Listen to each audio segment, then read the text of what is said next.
What is going on, guys? Welcome back to the channel. Thanks for tuning on in. Today, we start the solar build on this golf cart. Let's get right into it.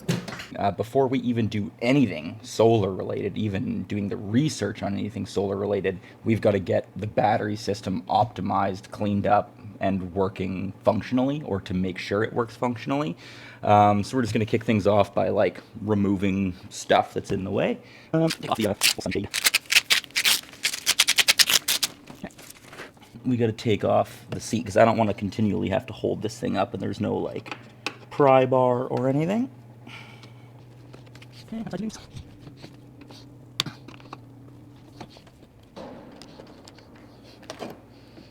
oh, I'm such an idiot. I did not need to move those screws. They had a little slip joint that this thing can come out of like that. Okay, nice one. That was literally step one, and we already made an error, so that's fun. We can tighten these back up then.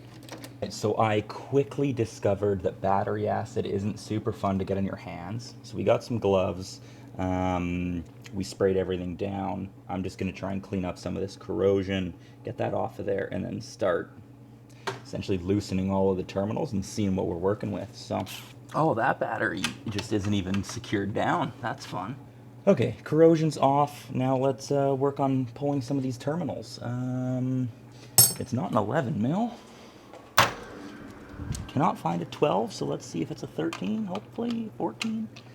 Where's my ratchet? There it is.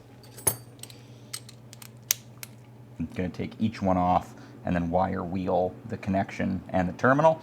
It's going to be pretty boring, so let's just time lapse that and then move on to the next step.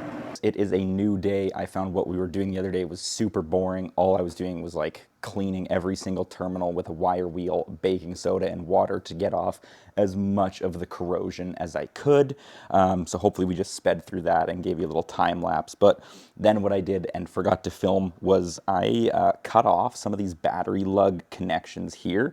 So we'll do a close-up of that right now. These things are definitely in a little worse for wear sort of shape. This one is probably the worst. It's literally melted. It's just looks like it could have caught fire at some point.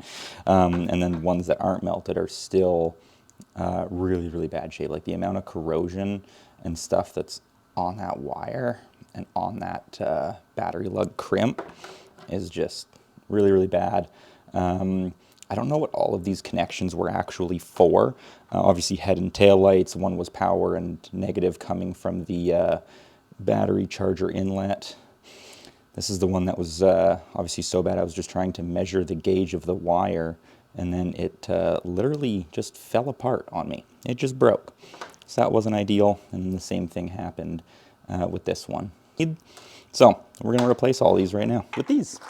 So we bought some kits for pretty cheap. They were on Walmart for $7. Amazon was even cheaper.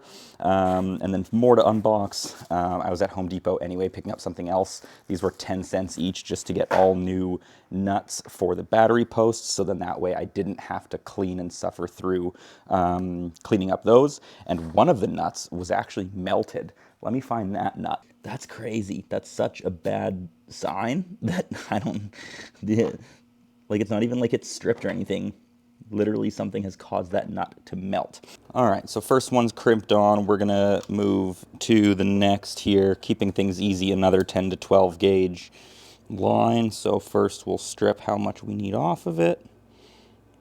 All right, like there-ish, maybe a bit less. Squeeze, I do a little turn like that, and then peel it off. I don't know where those are actually going. Oh well. There's going to be a huge cleanup on the ground underneath this cart after with the amount of corrosion that came off all these batteries. All right, so that wire is stripped. I forgot to actually get one of my battery lugs. So here it is here. We will push it in. And we want to see it come through the bottom edge of that lug just a little bit to ensure that it's touching the whole surface area of the metal. 10, 12 right there. So we'll give that a crimp ski. We've got the two 10 to 12 gauge ones done. I believe there's one more 10 or 12 gauge on that side for a positive terminal. We'll go do that and then move on to the difficult ones. The only lug that I have that'll fit this small of a gauge of wire does not have a ring that will fit over this terminal. There's no two ways about it. There's no washers I can use. I can't think of anything else. I don't have a soldering gun. I'm not an electrician. So all of you electricians, if you're watching, please turn away now, because what I'm gonna do is I'm gonna take more of this wire and fold it in half to then create a larger gauge and then put it in a taller gauge ring. That's all I can really do. So we're gonna splice more of this insulation off so that we can expose more of the wire, and then we will do some hokey stuff. All right, well, this side has way better lighting, so in case you wanted to see the jank show and how not to properly fix things, this should be a good angle for all y'all. Okay. So we're looking at a bunch of frayed wire. I wonder if the play, I'm actually gonna twist this and fold it after it's already twisted. So now I'm just gonna try and twist this on itself to make it as tight as we can. Like I said, textbook electrical work right here. That's actually looks, I'm not even joking around like I was joking before. That looks like that'll be a perfectly fine connection. No problem whatsoever. Got my lug here. Perfect fit for a 10 gauge lug. Again, just textbook. Let's get up to our 10 gauge crimp. There. Squish. That one's on as well. Again, it's not going anywhere, and it's a lot better than what was on there before. That's all of our connections redone. Let's do a little zoom in and move on to the next piece. All right, so adding to the list of mistakes I've made with this so far, here's all of the heat shrink tubing that I did not put on the wires before putting the new battery lugs on, which means there's now no way to get the heat shrink on without redoing all the work I just did. Now we're just gonna go and put all of our battery lugs and rings back on the terminals, secure everything up with the new hardware that I got right here.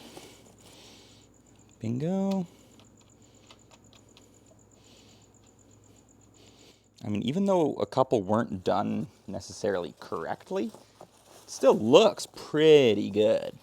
Like, it's good from afar, but far from good. That's the saying, right? It's just so much easier when you're dealing with like an 8 gauge wire, or 10 gauge wire. They're just so much bigger. Way easier to get clean connections, in my opinion. But let's do a little time lapse or zoom quick past this boring part. I'm just putting all the nuts on, and then we're gonna go and tighten everything down. Everything is tight, everything's on, except for the last securing connection, which is right here. Let's clean all this up, install that, and see if we have a working golf cart, shall we? Time for some degreaser. The reason I didn't want to put on the last connecting line was because I wanted to do this, and I didn't want it all live while it's getting soaked in degreaser. I don't know why, but now that I sprayed all this with degreaser, the color of the lugs that I just put on turned like white. That is strange and potentially concerning. Like, what the hell? That's really, really weird. But, all right. Nothing I can do about it. Okay, that is all clean. Let's get this last connection on. We should have a 48 volt series of batteries here, folks. We're gonna go from the positive on the first battery in the series to the negative in the last battery. Should show 48 to 49. 49's huge! That's so good! Let's go!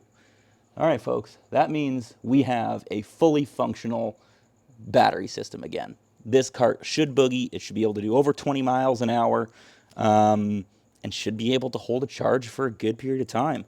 Let's turn key, see if this thing will move under its own power. Time for a little test. No seat in the cart. Key.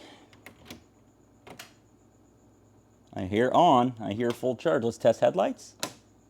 We got headlights. Let's neutral, reverse. Should we try and just send it? Do we have anything behind us? We won't hit that table, will we? Woo! We're moving. We are flying. We'll flick the key off. It's like 9 p.m. I haven't eaten dinner. We haven't even got to the Amazon packages. I think we're going to cut this video where it's at for now. If you're liking this series so far, drop me a like, a comment, subscribe to the channel. That would mean a ton. And then in the next one, we're going to show you what we got in that Amazon package. And stay tuned to get a solar paneled golf cart going. It'll be sick. We'll catch you guys in the next one.